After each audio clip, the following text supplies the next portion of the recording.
Seguimos en la edición mediodía de BTV Noticias compartiendo más información. La Asociación de Empleados y Obreros Municipales acaba de emitir en las últimas horas un comunicado en el que expresa su rechazo total a la propuesta que presentó el intendente Daniel Martínez respecto a establecer una guardia gremial que en casos de paro sea una guardia mínima que se mantenga para los casos de recolección de basura. Además argumenta que la propuesta es inaceptable en cuanto a que el planteo implica una reglamentación sindical. De este y de otros asuntos vamos a hablar a continuación con el presidente del PIT-CNT, Fernando Pereira. Gracias por estos minutos. Un placer estar con ustedes. Bueno, usted se involucró en el último tiempo en este diferendo que en realidad viene de una relación ya bastante complicada entre la Intendencia y el sindicato. Han tenido muchísimos enfrentamientos en estos años y ahora el sindicato rechaza de plano esta propuesta que hace la Intendencia. ¿Usted a priori está de acuerdo en que no es una buena propuesta así como viene? Sí, voy a tratar de explicarlo. Yo estoy involucrado en estos temas del año 2001, que me asignó por primera vez... Antes de Martínez. Mucho antes de Martínez. Me asignó por primera vez de LIA, en un conflicto importante que había con otro modelo de recolección de residuos, que se trataba de cuál era la plantilla que se precisaba. Y lo primero que me gustaría dejar claro, porque la sociedad creo que en esto tiene algunas confusiones, y tal vez muchos trabajadores sindicalizados también la tengan, los trabajadores del sector limpieza son trabajadores muy comprometidos con su tarea. ¿Está bien? Hacen un trabajo muy duro y no son debidamente reconocidos. Yo tuve la oportunidad en esos conflictos de seguir a los camiones, de estar con ellos, de hacer el mismo trabajo que hacían ellos, lo único que se encargar, pues no tenía responsabilidad, porque queríamos analizar in situ cuál era la circunstancia laboral por la que pasaban los trabajadores del sector. Y te puedo asegurar que tanto en la cantera como en la recolección, solo gané respeto por esos trabajadores. Bien, ahora bien, pero la gente lo que ve, y usted dice un poco, la gente tal vez está confundida, la gente lo que ve es uno tras otro paro, sí, la ciudad colapsando, porque tal vez no se llega al riesgo sanitario estrictamente, pero hay barrios y focos que están muy complicados y que esto se repite una y otra vez. Todos queremos un mundo perfecto, ¿no? Pero al mismo tiempo queremos un mundo democrático. El derecho de huelga es un derecho que siempre va a afectar a un sector de la sociedad. Salgamos de la limpieza. Si paran los ómnibus, obviamente va a haber una cantidad de trabajadores, de personas que tengan que hacer diversas cosas en la ciudad o fuera de la ciudad que van a tener dificultades. Pero esa es la herramienta que tiene el trabajador para conquistar derechos. En el caso de la limpieza, fue analizado especialmente por la OIT. En eso que le llaman la Biblia a la OIT. ¿Y qué dice? Que no es un servicio esencial. O sea, no tiene que haber guardia. No, y que solo se puede decretar la esencialidad cuando se pone en riesgo sanitario a la población, porque la acumulación de residuos puede generar este efecto. Entonces, ¿qué le hemos planteado a la dirección de ADION para que analice desde el secretariado del PIT-CNT? Si es posible discutir la guardia mínima a partir de que haya un decreto de que hay riesgo de sanitario en la sociedad uruguaya. ¿Quién más preocupado que los trabajadores que haya riesgo sanitario? Nadie, o igual que todo el mundo. Entonces, si hay riesgo, poder cubrirlo con una guardia mínima. Los trabajadores eso lo están analizando, pero naturalmente que usted le digan que en el paro del PIT-CNT tiene que tener una guardia mínima, o que en el paro de ADION tiene que tener una guardia mínima, y eso se lo compare con el mantenimiento de la energía eléctrica, o del agua, o de las emergencias y las urgencias en la salud, desde nuestro punto de vista, nada tiene que ver. Claro, eso es totalmente entendible lo que usted dice y parecería ser muy claro lo que establece la OIT. Lo que pasa que del otro lado lo que se ve también, y usted mismo lo nombraba recién con la ciudadanía, es que hay eso, que se acumulan los paros.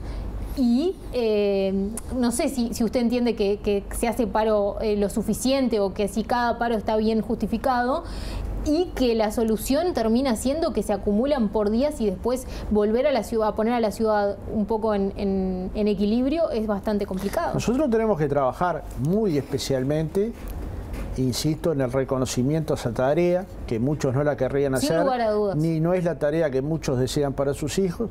En segundo lugar, ver si las medidas han sido abusivas o no, pero lo que no se puede es decidir sobre aspectos democráticos en base a simpatías populares, ¿me entiendes? Bien. Porque puede ser que este conflicto hoy no sea apoyado por la mayoría, puede ser, habría que ver si hay alguna encuesta.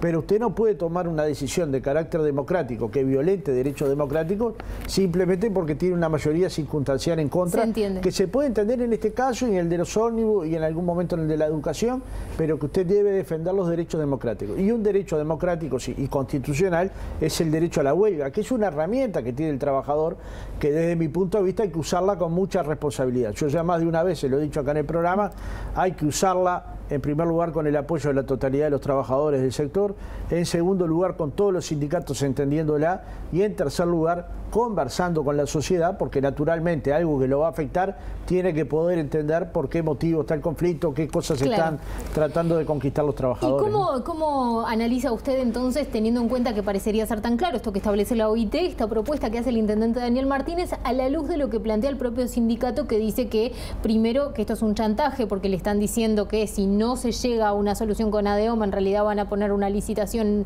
para establecer otros servicios privados, sea ONG o cooperativas, y en segundo lugar la secretaria de ADEOM, Valeria Ripoll, que establece que en realidad están siendo rehenes de la campaña electoral de Daniel Martínez? Bueno, yo sobre eso cada cual se hace cargo de lo que declara, ¿no?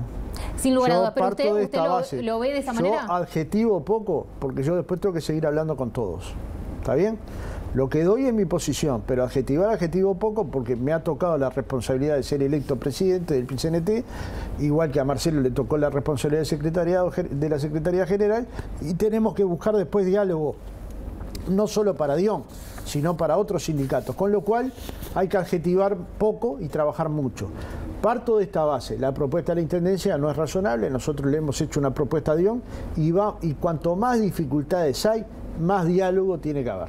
¿Por qué? Porque de estos problemas, como de todos los problemas, finalmente se sale en una mesa más alta que esta, más redonda, más cuadrada, pero siempre vamos a tener que ir a una mesa de diálogo a buscar un acuerdo que nos permita salir de una circunstancia que es delicada. Parto de la base de que la propuesta de la Intendencia es exagerada, que no se rige al derecho internacional ni al nacional, pero que debe haber una posibilidad de acordar, sobre todo cuando hay riesgo sanitario. Porque la otra alternativa es el decreto de esencialidad, que desde mi punto de vista afecta a la normalidad de lo que debe ser una resolución de un conflicto, que es el diálogo, la negociación. Ojalá las partes hoy encuentren el camino que negociar es la mejor salida, y yo pienso que por esta vía que planteó el PIT-CNT puede haber un interesante diálogo, ¿no? Bien, ya que estamos, recién le nombraba la precandidatura de Daniel Martínez, lo cierto es que la campaña, lo veíamos más temprano en el informativo, está tomando forma, y en ese contexto, ¿cómo se para el PIT-CNT de cara a esta campaña que se viene? ¿Va a tomar partido, como en algún momento lo ha hecho? ¿Se quiere reunir con todos los precandidatos sin importar de los partidos? Bueno, él lo ha hecho, siempre ha ido por cuenta de quien lo ha manifestado. El movimiento sindical ha hecho actos del movimiento sindical para levantar sus propias banderas. Y no va a ser esta campaña la excepción. El movimiento sindical va a decir, hay un conjunto de normas legales que las vamos a defender, gane quien gane. Lo primero que tenemos que decir, nosotros vamos a reconocer el resultado electoral como todos los uruguayos, porque por suerte vivimos en una democracia plena donde todos aceptamos que el resultado vale. Al mismo tiempo, creemos que hay cosas que ha conquistado el movimiento sindical: negociación colectiva, protección a la actividad sindical, ley de responsabilidad penal empresarial, 8 horas del trabajador rural, convenios del sector doméstico y otro conjunto de normas que las vamos a defender, esté el gobierno que esté. Y así ya se lo hemos planteado informalmente a la calle Pou, así se lo hemos planteado formalmente en una reunión al candidato a presidente y expresidente Julio María Sanguinetti. Tenemos esta aspiración, que el PIT-CNT haga su propuesta programática, porque el movimiento sindical siempre fue sociopolítico. No olvidemos que se conformó a partir del Congreso del Pueblo, que fue un conjunto de plataforma programática. Esa plataforma programática se exprese y se le hagan una serie de preguntas a los candidatos electos en las internas, para que los trabajadores sepan bien cuáles son las Eso se va a respuestas hacer que en la reciben. previa. En Bueno, la previa. Y bueno, finalmente la gente vota libremente, porque aunque yo decidiera proponerle a la gente votar a A o B o a lo que yo voto, la gente, por suerte en Uruguay, vota de acuerdo a su libre albedrío. Pero en ¿verdad? otras campañas la dirigencia del PIT-CNT ha sido clara en su inclinación en momentos de duda sobre el Frente Amplio. No, votamos. Y hablan integramos públicamente listas. también.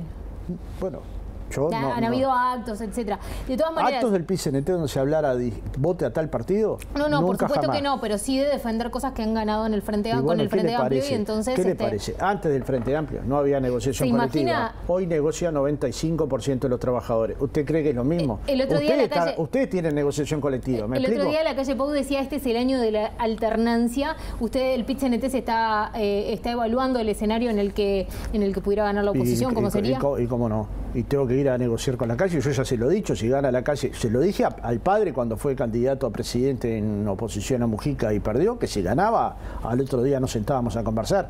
Y ahora podemos decir lo mismo con la calle Pou o con cualquier otro candidato que gane, ¿verdad? Si hay un ganador, nosotros lo vamos a aceptar y vamos a ir como con cualquier candidato, como el que ganó ahora Tabaré Vázquez, con nuestra plataforma reivindicativa. Y algunas cosas las vamos a conquistar, somos conscientes que nadie gana el 100% de lo que va a conquistar, pero que no deja de pelear por esos objetivos que tiene. Ahora, ser indiferentes no vamos a ser nunca. Insisto, no es lo mismo un país con negociación colectiva que sin negociación colectiva, no es lo mismo un país con protección a la libertad sindical que sin protección, no es lo mismo un país que tenga la jornada limitada de los trabajadores rurales que no la tenga, y si estos planteos no quedan meridianamente claros, nosotros sabemos cómo volcarnos, pero no es diciéndole al otro lo que tiene que votar, es diciendo, este es el conjunto de políticas que el PIT-CNT va a defender. Para finalizar, tal vez brevemente, aunque el tema es complejo, en el último tiempo ha estado o ha recibido críticas el PIT-CNT, por ejemplo, porque mandó un representante a la asunción de Nicolás Maduro, que es por demás cuestionada por alguna parte de la comunidad internacional, por otras no. Uruguay está tratando de mantener un rol neutral en todo este conflicto enorme que está viviendo Venezuela. ¿Cómo está viendo esos movimientos y cómo se para el PIT-CNT frente a eso? La gestión del Uruguay y de México, formidable. Formidable, no hay otro camino. Enrique Iglesias fue entrevistado hace pocos días por Emiliano Cotero en su programa En Perspectiva, y lo que dice Enrique Iglesias es un glosario de lo que hay que hacer en política internacional. Dice, hay dos alternativas. Uno es el diálogo, y Guaidó se transformó en una palabra autorizada de la oposición para ser parte del diálogo. Ese diálogo puede ser apoyado como países como Uruguay y México y de la Comunidad Europea, ojalá, de la Unión Europea, ojalá, que permita una salida en clave democrática. Este es el mayor aporte que el Uruguay puede hacerle a este conflicto venezolano. Tirando leña al fuego, reconociendo a actores o a unos o a otros, lo que vamos a hacer es terrible, porque la otra opción que plantea Enrique Iglesias en su teorema es o que haya una intervención armada o que haya una guerra interna. Nosotros hemos visto lo que ha pasado en los países donde ha habido o guerras internas, léase primavera árabe, o invasiones externas, léase Irak, Afganistán, Siria, etcétera, y lo que queda allí solo es muerte, destrucción y daño, no solo para el país y para la región. Entonces la apuesta al diálogo es una apuesta absolutamente compartible. Yo no entiendo, yo lo conocí a Almagro, tuve muchas veces conversaciones con él, no entiendo por qué plantea que esto es ridículo, cuando la otra solución, él sabe que es una solución violenta, y de una solución violenta solo se sale con miles de muertos. Entonces, yo, si viviera en Venezuela, por muchos motivos de las políticas que asume Maduro, me estaría movilizando, ya lo he dicho públicamente. Es decir, tengo una actitud crítica con muchas de las posiciones, pero cómo se tiene que resolver esto es con movilizaciones de carácter democrático.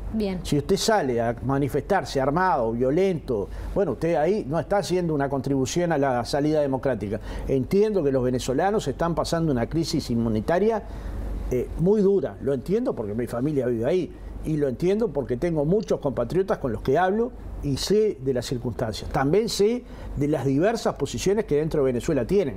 Pensar que Maduro es un presidente sin ningún apoyo es leer la realidad muy equivocadamente. Ahora, tenemos que encontrar un momento, o tienen que encontrar, mejor dicho, los venezolanos, un momento donde esto lo puedan resolver en clave democrática. Uruguay puede hacer un aporte a esto. Otros hablan de democracia, pero tienen pocas credenciales, ¿no? Trump, Bien. ¿qué puede hablar de democracia? Sí, está queriendo armar y presionando a los demócratas para levantar uno de los muros más grandes del mundo. Bolsonaro lo hemos escuchado condenando las minorías, fomentando políticas de odio. Entonces, algunos pueden dar clases de democracia, entre ellos los miembros de la oposición uruguaya. Los que no pueden dar clases de democracia son aquellos que tienen carácter autoritario y que nada van a aportar a esta salida, ¿no? Fernando Pereira, gracias por estos minutos. Muchas gracias.